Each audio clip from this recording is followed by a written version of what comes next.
song was called I Don't Know. This next one we're going to do, it's called Crazy Little Mouse. You may know it.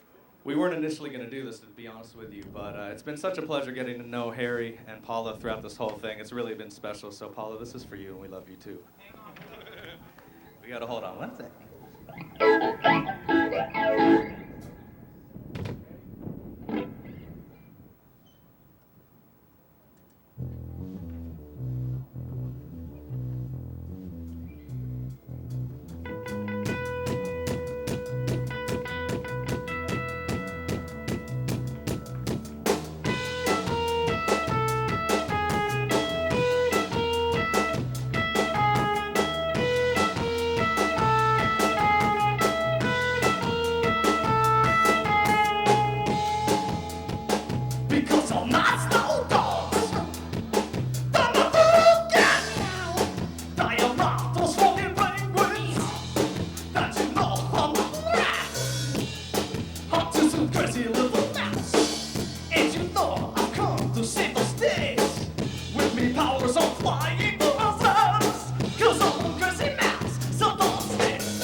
Thank you very much. It's an honor to play for you today. We're in Bloom. Thank you.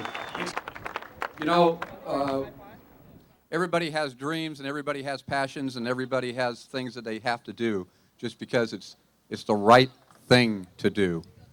And the gentleman that I'm going to introduce you now is a gentleman that really almost single-handedly, it's never one person, but almost single-handedly put this whole idea together. A couple of years ago, he's just kind of up in Northern California hanging out with nothing better to do and decides that there really needs to be a monument, a landmark to honor the great music that emanated from this house at 3701 West 119th Street. And I'd like to introduce you now to my friend, who I've gotten to know very well over the last year. He has nothing to do with the music industry, but he loves the music, and it's all about the music. Ladies and gentlemen, my friend, Harry Jarnigan.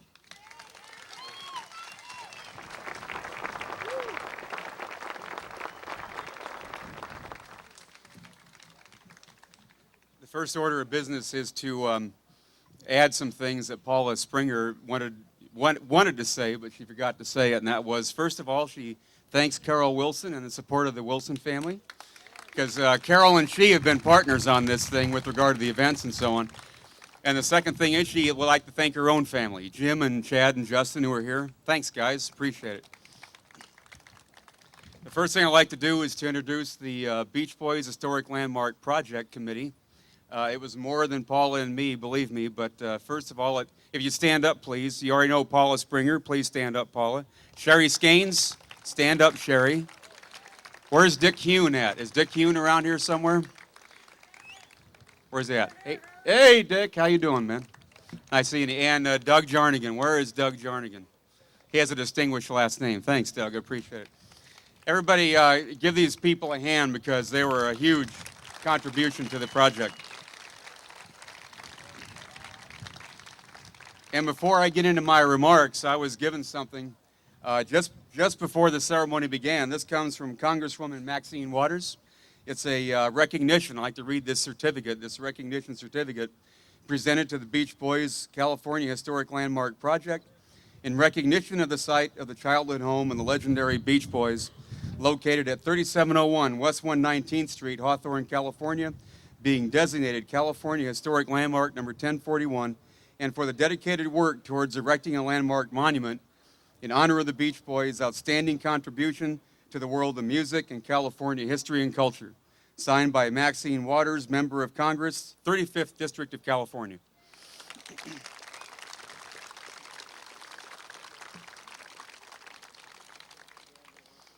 Do you ever know that there's always that one person in life, no matter what you do, no matter what you accomplish, there's that one person in life who can cut right through the baloney and see what's going on in your heart and mind, and that's your mom.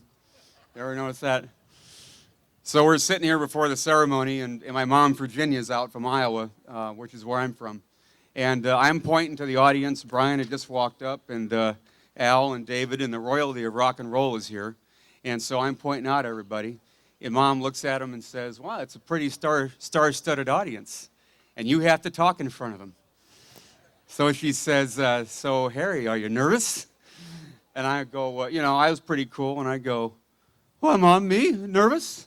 How could I be nervous? But anyway, so hopefully I'll do okay, Mom, and make you proud. Those who would describe the Beach Boys only as a great musical act or as great classic rock and roll misunderstand the true nature of their contributions to our culture. These six remarkable young men from Hawthorne reinvented modern California itself, giving it an image that would capture the imagination of the rest of America and the world. They became the voice of a generation not only to not only have a positive impact in California, but also on the music industry itself, influencing countless numbers of artists that would follow after them.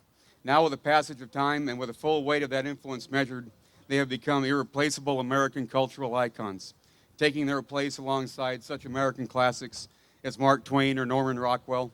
Their music, now part of our historical lore, has been preserved by the Library of Congress. The idea of a historic landmark to the Beach Boys came to me as a completely spontaneous inspiration, hitting me like a silver bullet in my imagination. Being a native of eastern Iowa with our Jarnigan home not too far from the music set, I liken the experience that I had to what happened to the Iowa farmer named Ray Kinsella in the movie Field of Dreams, played by Kevin Costner. As I got farther and farther into the landmark project, the three messages that Ray Kinsella received during the movie would come to me from time to time during the project. And those messages from the movie, if you remember, were, if you build it, he will come, ease his pain, and go the distance. These messages came to me from time to time. To this day, I will never be able to explain exactly what happened to give me the crystal clear idea of this landmark monument. Some people have said that maybe it was Carl and Dennis working on me. That might be true, but who can tell? Completing this project was not an easy task. It took the hard work of a large and diverse team of people to bring this, the registered state landmark that we have in front of us today, and this monument. Time does not allow me to separately thank every person and organization that had something to do with this project, but I do want to highlight a few individuals and organizations that have earned my deep gratitude. Among the very, very first people who were with me on this project, who got to listen to me talk about it day after day, were my friends at Hatchmont McDonald, an engineering firm up in the Bay Area, who in fact did the engineering drawings upon which this project was built. The offer to donate this engineering expertise to our project came to me last fall when John Townsend, our Western Region Executive Vice President, and I were driving to a meeting right here on the 105, right behind me. And I remember saying, "Hey, John, this is where we're going to build our landmark monument." And quite unexpectedly, he said, "You know, Harry, we would be honored to do the engineering for this monument." And I was thrilled that he did that because I know how much pride this company takes in its work. I know how far they go to deliver the highest quality projects. So it happened that John Townsend, originally from the south of Wales, came to me, Harry Jarnigan, originally from eastern Iowa, to set into motion two of our finest engineers, Jerry Tirado from the Philippines and Damian Shoemaker from Northern California, all of us working for an American-based company owned by Canadian and British parent firms. This being in microcosm, an example of the worldwide project that the Beach Boys Historic Landmark Project became. So to my friends and colleagues who are here today from Hatchmont McDonald and to John Townsend who made the offer of doing the engineering, thanks. Please accept my thanks. You've done another fabulous job. Thanks, John.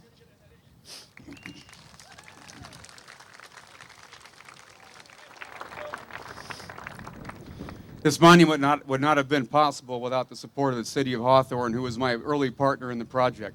My thanks goes to Mayor Larry Guidi, City Manager Rick Prentice, and Michelle Winters, Arnie Shadbear, and Rhett Miller of the city staff for their help. I would like to especially thank someone who worked with me very closely in this project from the very first day, and that's Darlene Shima, the City Administrative Analyst. Darlene could not be here today, but she has fond memories of the Beach Boys. She was an early fan of the Beach Boys. Being a teenager growing up in Inglewood, she remembers the Beach Boys playing their local gigs, and she was absolutely committed to this project. She could not be here today, but please, Mayor Guidi and Rick, thanks Darlene on my behalf. She's an asset to this project and a huge credit to your city staff. Thanks a lot.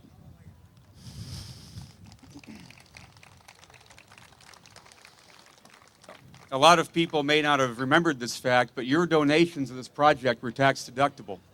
And your donations to this project being tax deductible were possible through a partnership with the Hawthorne Parks and Recreation Foundation. Not only did they make us a legitimate nonprofit group, but their contributions went much further. They helped with fundraising and were a voice for us in the local community. They were generous donors as well. So my thanks goes to Dick Yoon, who we introduced to you earlier, the president of the Parks and Recreation Foundation, and to the entire foundation board. We look forward to working with you as we maintain this monument in the years to come. Thank you, Dick.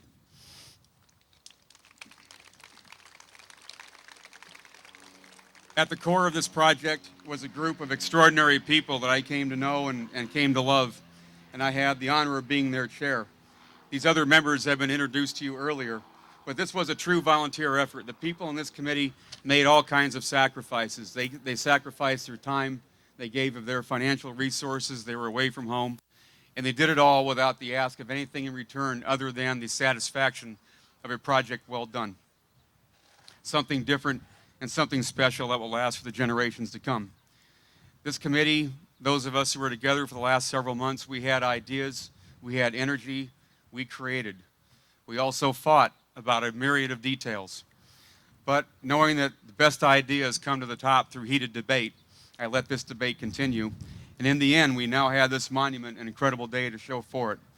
So to Steve Hanna with the City of Hawthorne, Dick Kuhn, Sherry Skanes, Doug Jarnigan, and again to Paula Bondi Springer, I give my heartfelt thanks. And I owe a great debt of gratitude to Paula. She was absolutely and completely committed to the success of this project. She had a close connection to this neighborhood, to the Beach Boys, and to the Wilson family. She was born and raised right here, as she said, under the asphalt. But it's under the asphalt now, but her home is right over here. and she has fond memories of her neighbors, the Marks and the Wilsons, the Wilson family who lived at 3701 West 119th Street. She poured herself into this project and became an indispensable asset. Thanks, Paula. Thank you for all you have done to make this project a success. You have certainly left your imprint upon it. Where is Paula? Okay. Through Paula, we were fortunate to have made contact and gain the support of the family that was the heart and soul of the Beach Boys, that family being the Wilsons. Just as the Wilsons a generation ago gave their golden touch to contribute to the success of the Beach Boys, so has the Wilson family today touched this project, taking it to the next level to make it something truly remarkable, not only an historic landmark, but a real monument commemorating the accomplishments of some of the great musical artists of American history. From the very start, I was impressed by their energy and commitment to this effort, by the fact that even after decades of accomplishment, their name becoming legend in musical history, they have remained close to their middle-class roots, and I was impressed by their solidarity as a family. Thanks, Wilson family. Your involvement in this project made all the difference. You have been and continue to be one of our national treasures, and I thank you from the bottom of my heart.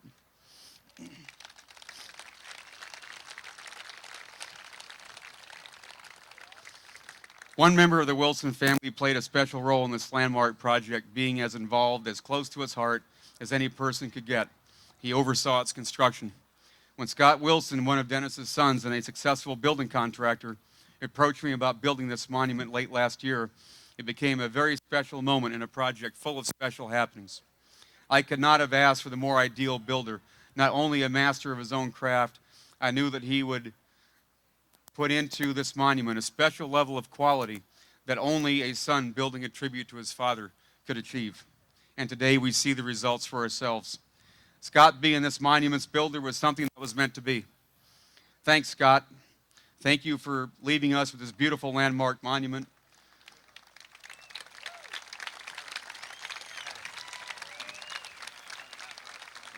Okay. Thanks for leaving us with something that we can all admire. I've been told I need to wrap this up, so I want to make a couple more remarks and then take my place. I want to thank the Beach Boys themselves for everything that they have done.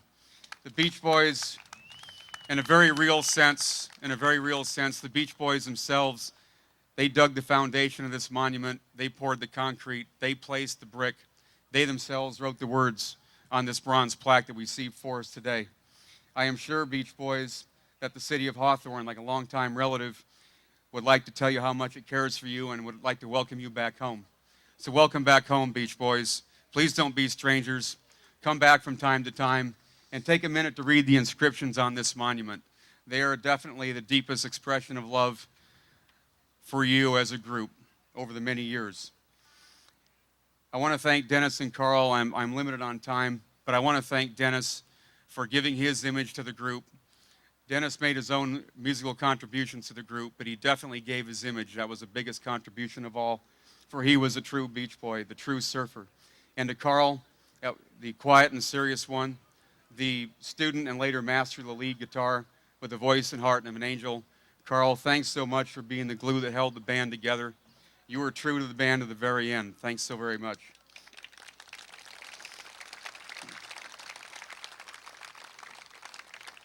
And Brian, as the last surviving member of the household here today, Brian, I'm not going to stand up here and pretend to speak in behalf of generations of lovers of your music, but I think they'll all agree with what I'm about to say. And that is, thank you for your devotion to your art. Thank you for your incredible work ethic.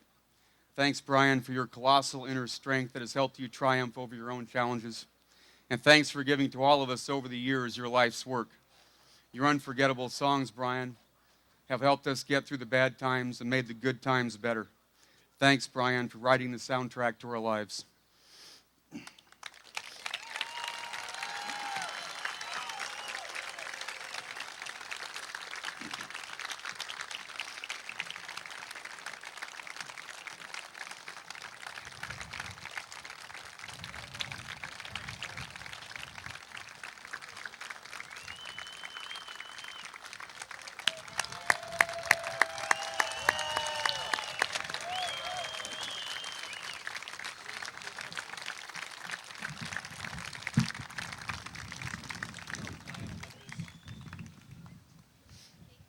I good?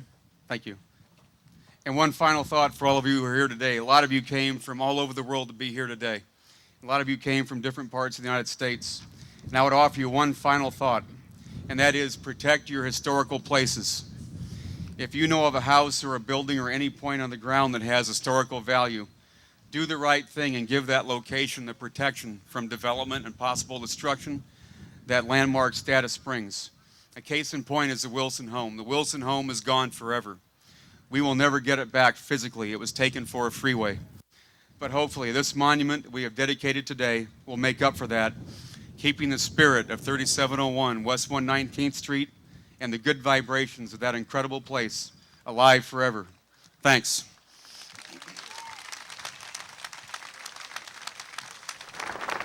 Again, thanks to Harry Jarnigan and the whole committee and for their great job. Thank you very much. Thank you, Harry. Okay, just going to be a very brief setup and just a few words about this guy. I've known him for 42 years, and he sang lead on many of the songs, and he was an original founding member of the group, and he's been my friend. And to his family and all those that are close to Al know how dedicated he is to the music. He's got a book that he wrote about one of the landmark songs from the great Pet Sounds album. This book is Sloop John V, A Pirate's Tale. It's a children's book, and it's already sold out of its first printing, and they're into a second printing, and it's already entered the publisher's children's list as one of the top 10 up-and-coming books in America. So to do a special moment from this very, very special musical journey that we've all experienced today, I'd like to introduce my good friend and someone who all of you know, Mr. Al Jardine.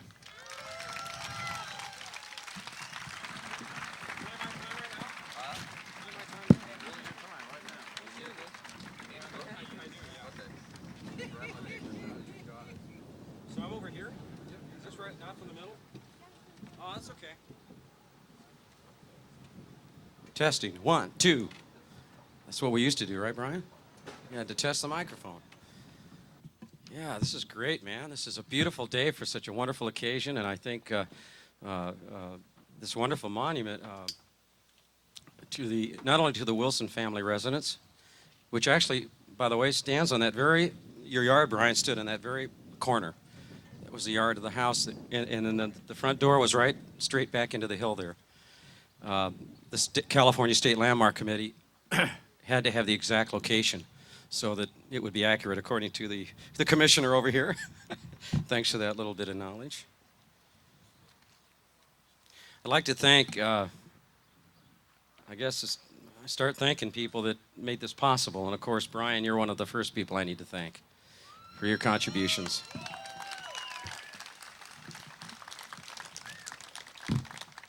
Without which there would be none of the great music that we subsequently left with future generations to come. And of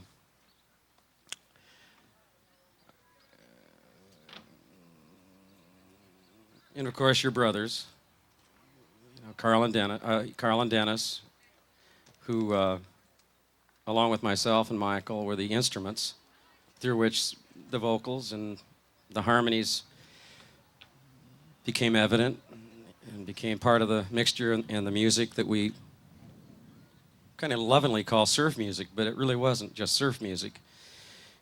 It evolved, it evolved from a very pure and I think environmental music really that started really with Dick Dale and the Deltones and the Marquettes and the Safaris and those kind of bands that were just starting to develop around here. And then, of course, Bob Flanagan and the Four Freshmen were also at work at that time, and somehow the Four Freshmen and the Beach Boys, I guess we model ourselves after that wonderful harmony, and in the rocking rhythms of the Chuck Berry generation and the surf music of our current generation of that time, and it all melded into Beach Boy music, a very unique form of music, and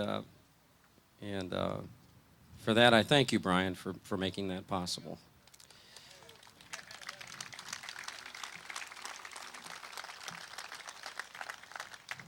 Of course, I must not slight the Jardine family here. The Wilsons, of course, are preeminent. I mean, they certainly deserve all of this wonderful this accolade because and you all should be very proud of that. Dennis and Carl's extended family, that wonderful new band In Bloom, which I think has really proven to be a really exceptional original form of music. You know, it really has a very wonderful vibration about it. I continue to cling to the old values, of course,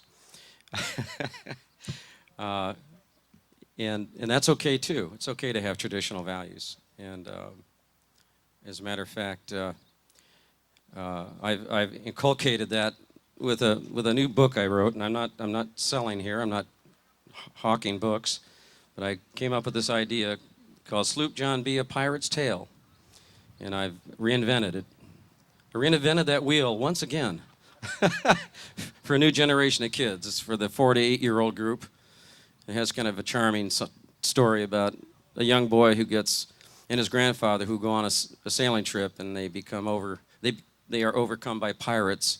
And of course, the young boy saves the grandfather from the pirates, and they sail on happily ever after, which is what I felt was rather, I don't know, kind of charming. So, but I'd like to get back to my thank yous. My mother, Virginia Jardine, sitting over here in the front row, is certainly important to me today, as well as my wife, Marianne, and my brother, Neil, and his wife, Susan, my eldest son, Matthew, and his wife, Susie, or is it Susan? I don't want to get you guys mad at me. And Matthew and, I'm sorry, and